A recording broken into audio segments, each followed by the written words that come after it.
여러분, 우리는 하루에 수십 번씩 누군가와 대화를 나눕니다. 자, 그런데 똑같은 말을 해도 어떤 사람은 단 3초 만에 상대의 마음의 문을 열고 어떤 사람은 시작도 하기 전에 기회를 잃게 되는 거죠. 그 차이는 단순히 운이 아니라 기술입니다. 오늘 저는 여러분이 친구, 동료, 고객, 심지어 처음 만난 사람까지도 다시 보고 싶은 사람 되게 만드는 3가지 대화 기술을 알려드리겠습니다. 자, 이건 단순한 화법이 아니라 첫인상을 바꾸고 관계를 깊게 만들고 신뢰를 단단하게 쌓는 실전 도구인데요. 여러분이 오늘 배울 내용은 내일부터 바로 적용할 수도 있고 적용한 순간부터 주변 사람들이 반응이 달라지는 걸 느끼실 건데요. 준비되셨나요? 이제 대화의 첫 3초에서부터 마음을 확 사로잡는 방법을 시작하겠습니다. 자, 첫 번째, 기세가 좋다. 분위기를 장악하는 에너지인데요. 매력 있는 사람들은 상대를 처음 만나는 순간부터 대화의 공기를 확 바꿔버립니다. 마치 방 안의 조명이 갑자기 한 톤 확 밝아진 듯한 그런 느낌을 주는데요. 이건 우연이 아니라 철저한 준비와 습관에서 나오는 힘입니다. 여기서 말하는 기세는 단순히 막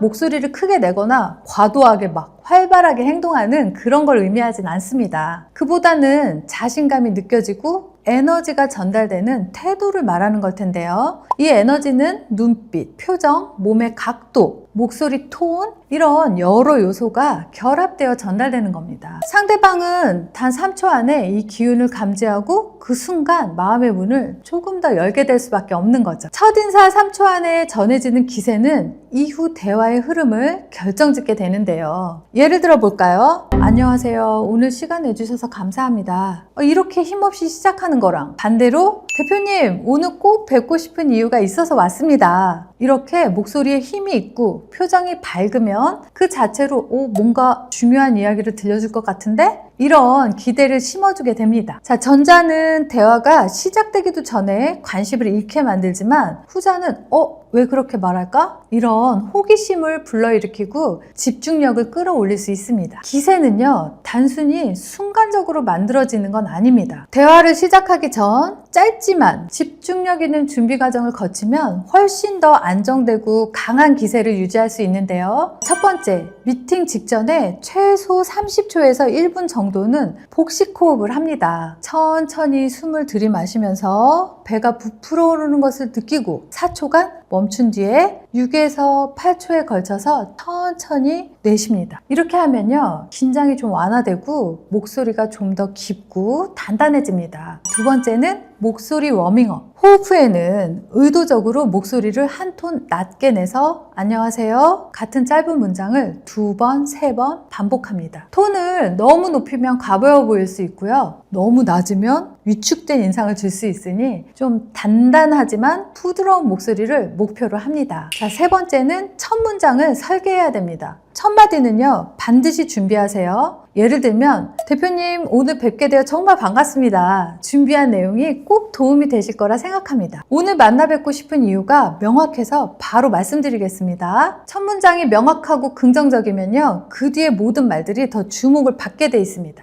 다음은 표정과 시선인데요. 문을 열고 들어가거나 자리에 앉을 때부터 입꼬리를 살짝 올려 미소를 유지합니다. 상대의 눈을 피하지 말고요. 2, 3초 정도 안정적으로 시선을 줍니다. 눈을 지나치게 똑바로 응시하면요, 좀 부담스럽고 너무 피하면 자신감이 없어 보이니까 부드러운 시선 맞춤을 유지하셔야 합니다. 다섯 번째는 바디랭귀지. 어깨를 펴고 허리를 곧게 세웁니다. 앉을 때는 의자 끝에 살짝 걸터 앉아서 상체를 조금 앞으로 기울이면 대화에 몰입하고 있다는 인상을 줄 수 있습니다. 이렇게 준비하면 상대방은 첫 3초 안에 이 사람은 좀 믿을만한데? 이런 인상을 받게 되고요. 그 후에 대화에서 전달하는 많은 메시지가 좀 더 신뢰감 있게 다가갈 수 있습니다. 결국 기세란 건요, 타고나는 게 아니에요. 준비와 습관으로 만드는 기술입니다. 대화를 시작하기 전에 잠깐의 호흡, 목소리 준비, 첫 문장 설계, 시선과 표정 관리만 잘해도 관심과 신뢰 얻기를 훨씬 수월하게 통과하실 수 있습니다. 두 번째는 상대 중심의 대화입니다. 내 상품이 아니라 당신의 이익에 대해서 말하는 건데요. 대화를 잘하지 못하는 분들이 흔히 하는 실수인데요. 딱 얘기를 시작하자마자 막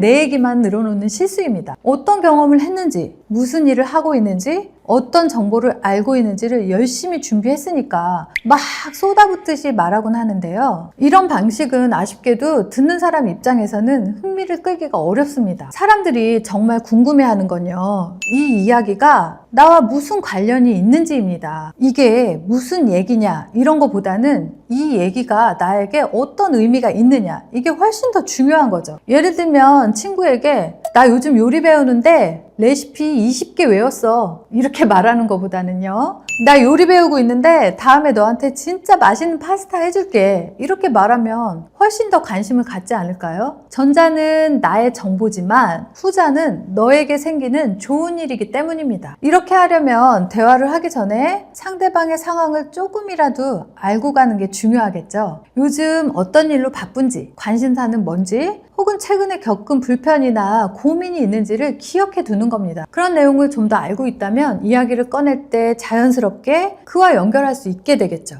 예를 들어 볼까요? 너 요즘 야근 많다며? 내가 알려줄 맛집 회사 근처라서 퇴근하고 가면 딱이야. 너 요즘 등산 좋아한다며? 내가 새로 산 신발 진짜 발 편하거든? 너도 신어보면 좋을 것 같아. 지난번에 너 많이 피곤해했잖아. 이거 먹으면 잠이 훨씬 잘 오더라. 네 생각나서 가져왔어. 또한 이런 얘기를 전할 때 이래서 너한테 좋은 건 이런 흐름으로 말하면 효과가 큽니다. 이건 꼭 문장을 똑같이 쓸 필요는 없지만 대화를 내가 아닌 상대방 중심으로 돌리는 강력한 신호가 될 수 있기 때문인데요. 결국 좋은 대화는요, 내가 하고 싶은 말을 내 중심으로 하는 게 아니라 상대방이 듣고 싶어 하는 말을 먼저 해주는 겁니다. 사람은 정보보다는 나에게 오는 변화에 더 반응하게 돼 있습니다. 자, 세 번째, 구체적인 표현. 숫자와 구체적인 장면으로 설득을 하는 건데요. 사람은 대화를 들을 때 막연하고 추상적인 표현보다는 구체적인 숫자나 생생한 장면이 담긴 설명에 훨씬 강하게 반응을 합니다. 그냥 막연히 좋습니다, 효율적입니다, 편리합니다, 이런 표현은요, 듣는 순간 그 의미가 크고 좋아 보일 수는 있지만 실제로 머릿속에 뚜렷한 그림이 그려지지는 않겠죠.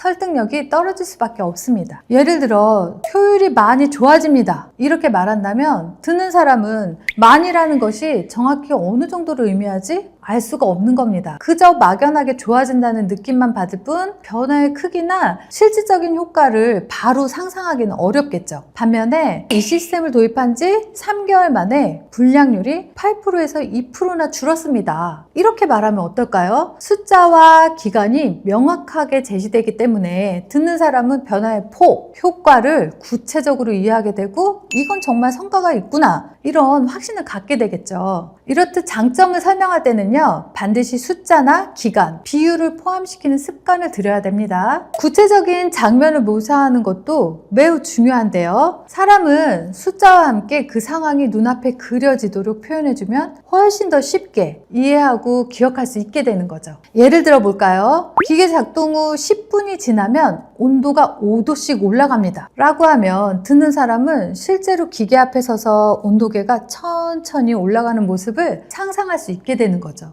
이렇게 장면이 그려지는 설명은 단순한 데이터 나열보다는 훨씬 더 몰입감을 주고 말하는 사람의 신뢰도도 올라갈 수밖에 없습니다. 오늘 날씨가 꽤 춥네? 라고 말하는 대신 아니 오늘 아침 출근하는데 바람이 엄청 불어서 장갑을 껴도 손끝이 시릴 정도였어, 이렇게 말하면 상대는 그 추위를 훨씬 더 공감합니다. 그 식당 음식이 맛있어 라고 말하는 대신 그 식당 파스타는 면이 탱글탱글하고 소스가 버터향이 진해서 한 입 먹으면 입안이 꽉 차는 느낌이에요, 이렇게 말하면 듣는 사람은 마치 그 자리에서 먹는 것 같은 상상을 하게 됩니다. 결국 핵심은 모호한 좋은 말보다 구체적인 숫자나 장면을 통해서 그 좋음을 눈앞에 확 떠올려주게 하는 건데요. 이렇게 표현하는 습관을 들이면 듣는 사람은 더 쉽게 이해하고 더 오래 기억할 수 있고요, 더 강하게 신뢰하게 됩니다. 지금까지 말씀드린 세 가지는 단순히 말 잘하는 요령이 아닙니다. 기세로 분위기를 장악하고 상대의 이익을 먼저 얘기해주고 숫자나 장면으로 설득하는 것, 이건 한번 익히면 평생 써먹을 수 있는 관계의 무기입니다. 그런데 배우는 것보다 진짜 중요한 건 써보는 거예요. 지금 바로 가장 먼저 떠오르는 한 사람을 정하시고요, 그 사람과의 대화에서 오늘 배운 방법 중 하나만 실험해 보세요.